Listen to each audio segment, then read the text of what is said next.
This is Public Health Assessment Task 2, which looks at designing a public health campaign. This campaign is called Age Well, Connect Well. This is just a brief overview of what we will be discussing today.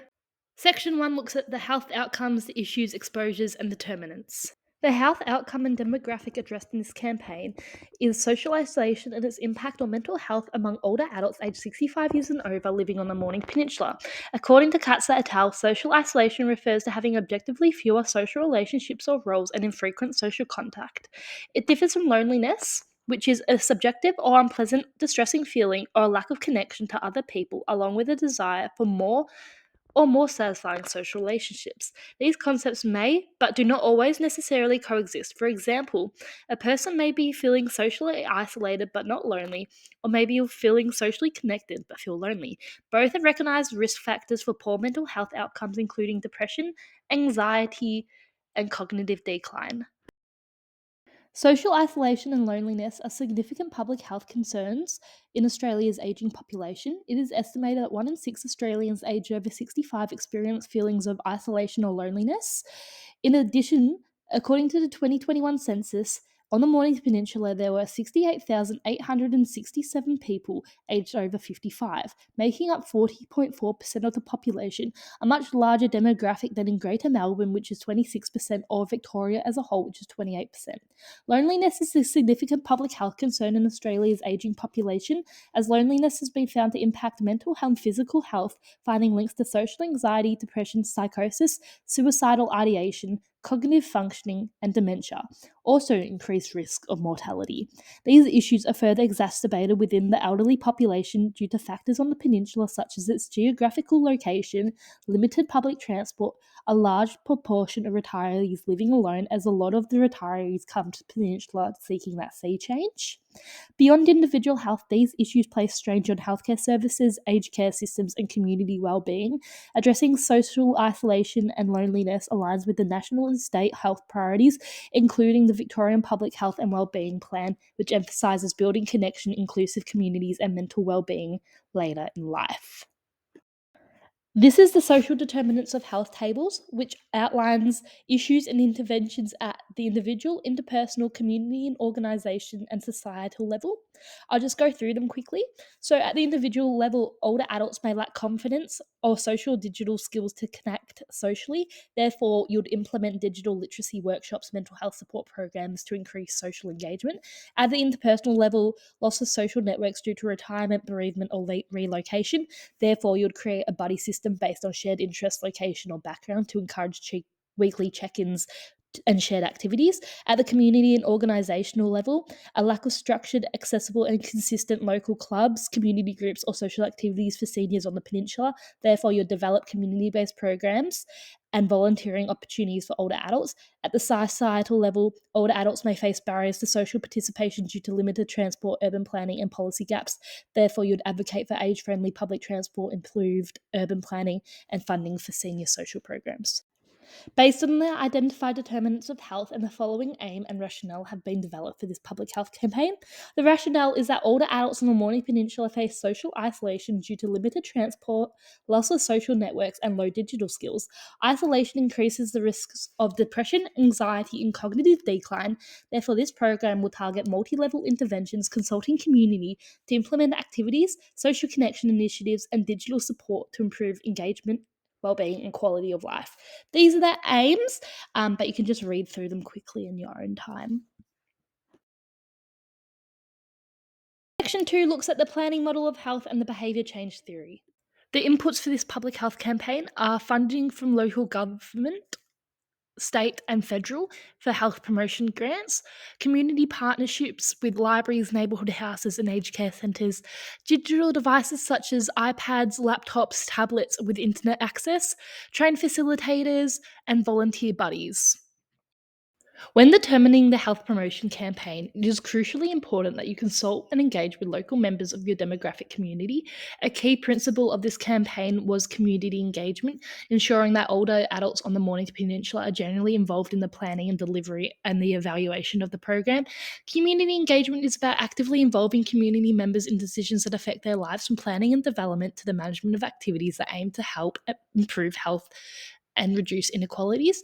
Through community participation, people are empowered to define the issues that matter to them, contribute to decision making, and take action to achieve their change.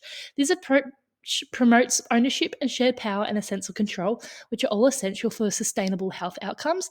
Engaging communities has several benefits, such as actively involving community members in decisions that affect their lives, from the planning, development to the management activities that help to improve health and reduce inequalities. This campaign draws upon Artisan's ladder of participation, a framework that describes different levels of community involvement, from manipulation at the lowest level where the community has little voice to citizen control at the highest level where community drives the change themselves. This campaign draws upon local partnerships with councils, libraries, neighbourhood houses, and aged care centres. Funding will support trained facilitators, digital literacy trainers, mental health professionals, and volunteer buddies. These resources will allow for the following to be delivered: a 10-week digital literacy workshop, a buddy system pairing older adults with either younger volunteers or peers for one-on-one support, a group mental health session focused on resilience and building well-being, and advocacy campaigns promoting age-friendly transport and inclusive urban planning. These are short term goals, which are SMART goals. By the end of the 10-week program, 80% of program participants will report increased confidence and competence in using digital devices, e.g., email, video calls, as measured by pre and post program surveys. By the end of the program, all participants will receive information and orientation to at least 3 local or online mental health support groups, with 70% indicating improved awareness in a follow up interview. By the end of the program, at least one community advocacy event will be delivered, with 2 social media campaigns to raise awareness of transport, urban planning, and policy barriers affecting older adults, reaching hopefully a minimum of 5,000 community members. These are medium term goals, which look at evaluating and addressing the program in 6 months' time.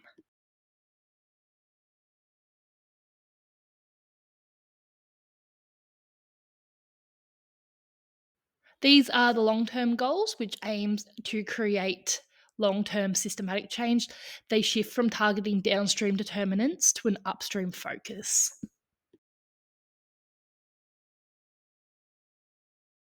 This campaign took inspiration from multiple previous health promotion campaigns that included Be Connected by the Australian Government, which aimed to improve digital literacy among seniors by providing computer classes at local libraries. Local Connection, which supported people experiencing loneliness and social isolation to build a sense of belonging by the Victorian Government with activities. And then the Aged Care Volunteer Visitor Screen by the Australian Government, which supported visitors to provide friendship and companionship to older people.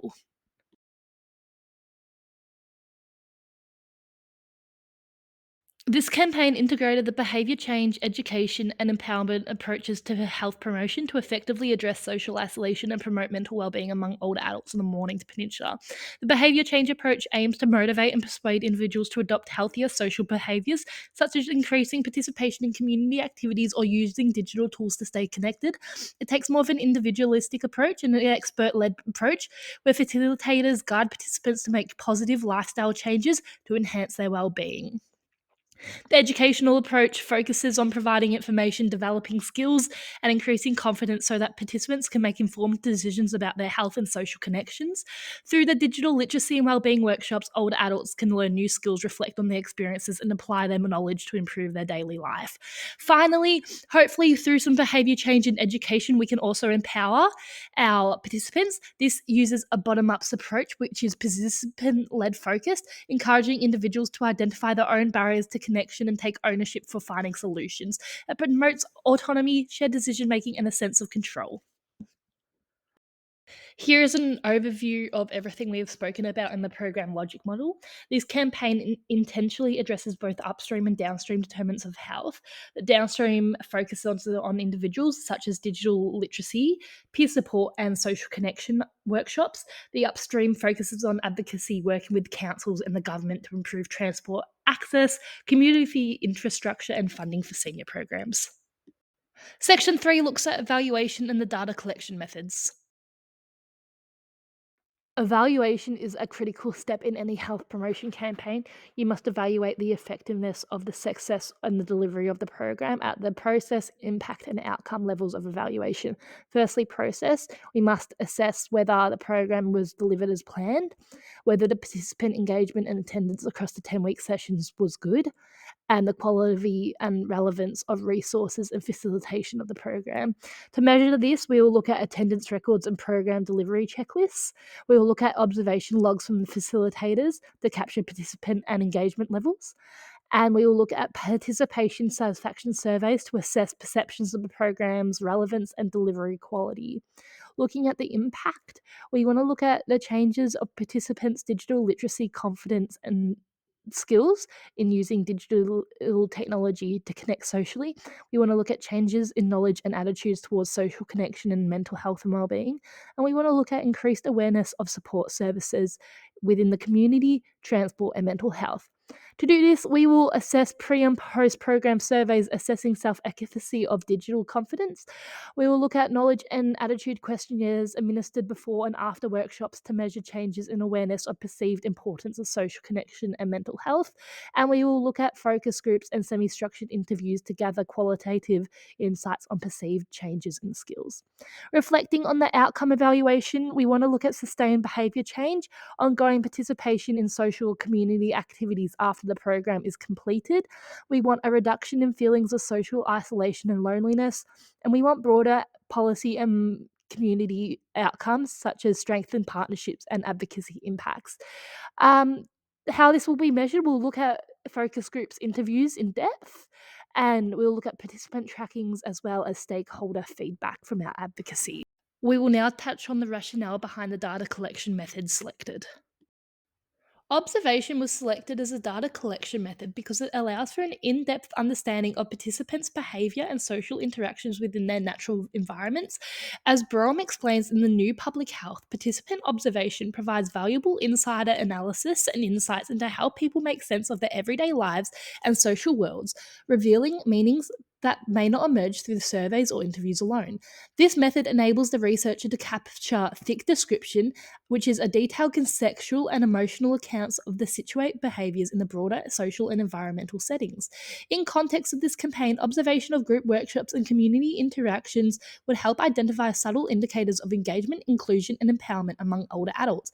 Brown highlights that this observation, particularly when accompanied with other methods, strengthens the validity of public health research by validating self-report data and uncovering unspoken dynamics within community programs, is a reliable and appropriate method of this data target population, as it allows for non-intrusive, respectful observation of social participation and communication patterns essential for understanding how the program influenced real-world connection and well-being among older adults. Focus groups will be used during the impact and outcome evaluation phases to explore participants' experiences, attitudes, and perceived changes resulting from the campaign.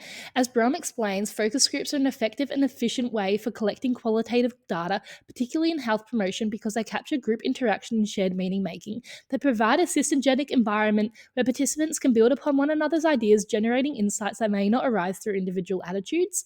In this campaign, focus groups with older adults will allow for the researchers to explore how participants interpret changes in their social connection, digital confidence, and well-being following the intervention. This group format encourages discussion of common barriers and successes, supporting the program's emphasis on empowerment and collective engagement. This combination of methods enhances both the credibility and validity of public health evaluation. Furthermore, focus groups are particularly appropriate for this target population as they foster comfortable and supportive setting for older adults to reflect on shared experiences consistent with the principles underpinning this campaign. Surveys were selected as they're one of the most widely used and reliable tools in public health research, enabling the systematic collection of comparable data across individuals and settings. As Brown explained, surveys are particularly effective for gathering descriptive and factual data such as levels of participation, knowledge, and attitudes across large populations, providing a snapshot of community health and social engagement. In this campaign, pre and post surveys will be used to assess changes in participants' digital literacy, confidence, and social connectedness. Surveys are cost-effective, time-efficient, and produce standardized data that can be statistically analyzed to deduct patterns and relationships between variables. This mixed method approach through triangulation strengthens validity because surveys can quantify shifts in awareness, participation, and well-being while complementing qualitative data from focus groups and observations. Thank you for listening to this public health promotion campaign.